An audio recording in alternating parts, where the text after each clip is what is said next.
하나님 말씀은 고린도전서 10장 1절부터 5절까지입니다. 고린도전서 10장 1절부터 5절. 형제들아, 나는 너희가 알지 못하기를 원하지 아니하노니 우리 조상들이 다 구름 아래에 있고 바다 가운데로 지나며 모세에게 속하여 다 구름과 바다에서 세례를 받고 형제들아, 다 같은 신령한 음식을 먹으며 다 같은 신령한 음료를 마셨으니 이는 그들을 따르는 신령한 반석으로부터 마셨음에 그 반석은 곧 그리스도시라.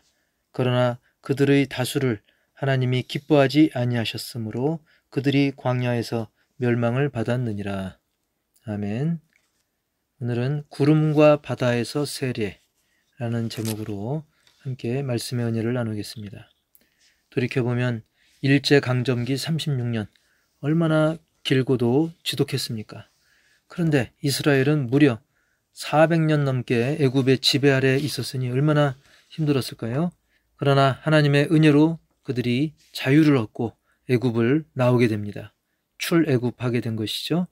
그런데 기쁨도 잠시, 애굽은 마음을 바꾸어 군대를 이끌고 이스라엘을 다시 노예로 잡아들이려고 바싹 추격을 하게 됩니다. 이스라엘 앞에는 홍해바다가 삼키려고 하고 있고 뒤에는 애굽의 강력한 군대가 그들을 당장이라도 칠 기세로 따라붙었습니다. 놀란 백성들은 원망하죠. 애굽에 매장지가 없어서 당신이 우리를 이끌어내어 이 광야에서 죽게 하느냐? 애굽 사람을 섬기는 것이 광야에서 죽는 것보다 낫겠노라. 이렇게 원망을 하게 됩니다. 그런데 하나님은 사랑하는 백성들을 내버려 두지 않으시죠. 결국 모세를 통해서 바닷길을 열어주셔서 백성들은 안전하게 홍해를 건넙니다. 반면에 바싹 뒤쫓던 애굽 군대는 갈라졌던 바다가 다시 합쳐지면서 순식간에 바다에 수장이 되고 말죠. 이를 본 백성들은 하나님을 경외하고 모세를 신뢰하게 됩니다. 그런데 이 사건이 세례와 더불어 성찬식과도 연결된다는 사실을 아십니까? 참 어떻게 보면 신기한 일이기도 한데 이것은 제 의견이나 학설이 아니라 오늘 본문이 증거를 하죠. 고린도전서 10장 1절 중간부터 보겠습니다. 우리 조상들이 다 구름 아래에 있고 바다 가운데로 지나며 모세에게 속하여 다 구름과 바다에서 세례를 받고. 아멘. 자, 구름 아래에 있다고 그랬어요. 바다 가운데로 지났다고 했습니다. 즉 하나님께서는 구름 기둥으로서 백성들을 보호하시고 인도하셨습니다. 그리고 백성들은 하나님이 세우신 종 모세의 명령대로 홍해를 걸어서 건넙니다. 바다인데도 걸어서 건너죠. 하나님이 바닷길을 열어주셨던 것입니다. 그 바닷물은 좌우로 벽처럼 섰고 그들은 바다 사이를 걸어서 통과하게 되었던 것이죠. 당시 백성들은 닿을 듯 말 듯 뒤쫓는 그런 공포의 애국 군대를 뒤로 한 채 그리고 백성들을 죽음으로 삼켜버릴 듯한 바다 사이로 그들은 당당하게 걸어가게 됩니다. 반면에 애국 군대는 눈으로도 확실하게 보이는 자신들의 힘, 권력, 우상 그것을 의지했지만 그래서 기세등등했지만 결국은 한순간에 숨을 당하게 되는 것이죠. 자, 애굽은 이미 자신들의 가장 귀한 장자들도 잃었는데 그 슬픔이 채 가시기도 전에 이런 죽음을 맞이하게 됐던 거죠. 이스라엘과 애굽을 비교해보면 완전히 극과 극인 것이죠. 이 사건은 하나님의 특별한 구별하심을 보여주고 있는 것입니다. 세례를 살펴보면 세례 또한 예수님을 주로 영접한 사람들에게 당신은 하나님의 자녀로 특별히 구별된 존재라고 선포하고 인정하는 그런 표시인 것입니다. 예수 안에서 새 사람 된 표시인 것이죠. 그리고 이렇게 구별된 백성들은 다 같은 신령한 음식과 음료를 마시고 먹게 됩니다. 즉 함께 성찬을 나누는 것이죠. 3절에 보면 다 같은 신령한 음식을 먹으며 하늘 양식인 만나, 하나님이 내려주신 그 만나를 먹게 되는데 이것은 성찬의 떡을 의미합니다. 주님의 살을 의미합니다.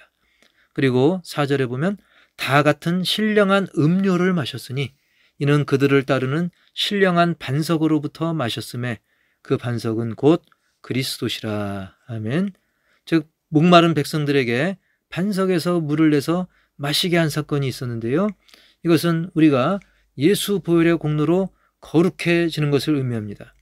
그리고 이런 신령한 음식과 신령한 음료, 이것을 먹고 마신 것은, 이것은 온 백성이 함께 먹고 마신 사실을 통해서 예수 안에서 모두가 한 몸, 한 공동체임을 견고하게 하는 성찬을 상징하는 말씀인 것입니다.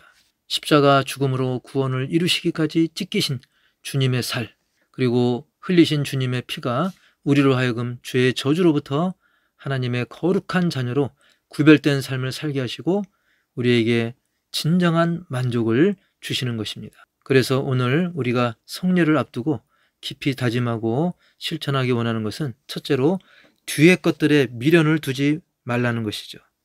우리는 내 죄를 씻기 위해 피 흘리신 예수님의 보혈의 공로를 믿는 믿음으로 간절하고 진실되게 회개 기도를 드리고 나서 이후 변화된 삶을 계속 살아야 됩니다. 자꾸 옛날에 미련을 둬서는 안 됩니다. 천국 가는 그날까지 믿음의 길을 걸어가면서 내 모든 욕심, 근심, 미련들, 모든 더럽고 추한 죄를 마치 애굽 군대를 묻어버린 것처럼 다 묻어야 하는 것이죠. 그 옛날 백성들도 홍해라는 물을 통과했음에도 불구하고 다시 돌이켜서 홍해로 향하거나 다시 애굽을 향해 간다면 그들은 망할 수밖에 없는 것이죠. 우리는 구습들, 낡은 옛날 습관들, 그리고 왕년에는 이랬다 저랬다, 그런 것들에 뒤돌아보지 말고 미련 두지 말고 가나안 땅, 즉 천국을 향해 믿음으로 전진, 또 전진해야 되는 것입니다. 그리고 두 번째로는 원망하지 말자는 것이죠. 자, 백성들을 보면 유월절의 기적, 홍해의 기적, 그리고 만나와 생수까지 맛보았던 그 백성들, 그럼에도 불구하고 그들 중에는 연약한 인간의 불신과 근심이 그들의 발목을 잡고 있었습니다. 훗날 그들 중에는 원망하다가 결국 망한 사람들이 있습니다. 10절 말씀에 그들 가운데 어떤 사람들이 원망하다가 멸망시키는 자에게 멸망하였나니 너희는 그들과 같이 원망하지 말라. 아멘.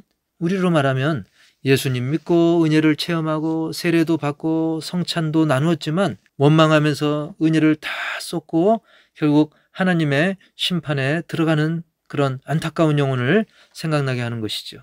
사실 우리 믿음의 길은 감사할 시간, 사랑할 시간, 말씀대로 살 시간도 부족한데 사탄은 기막히게 미혹합니다. 속삭입니다. 주변에 많은 사람들, 환경들, 그럴듯한 속삭임으로 끝없이 원망하고 불평하고 비교하면서 우리로 하여금 탄식하게 만드는 것이죠.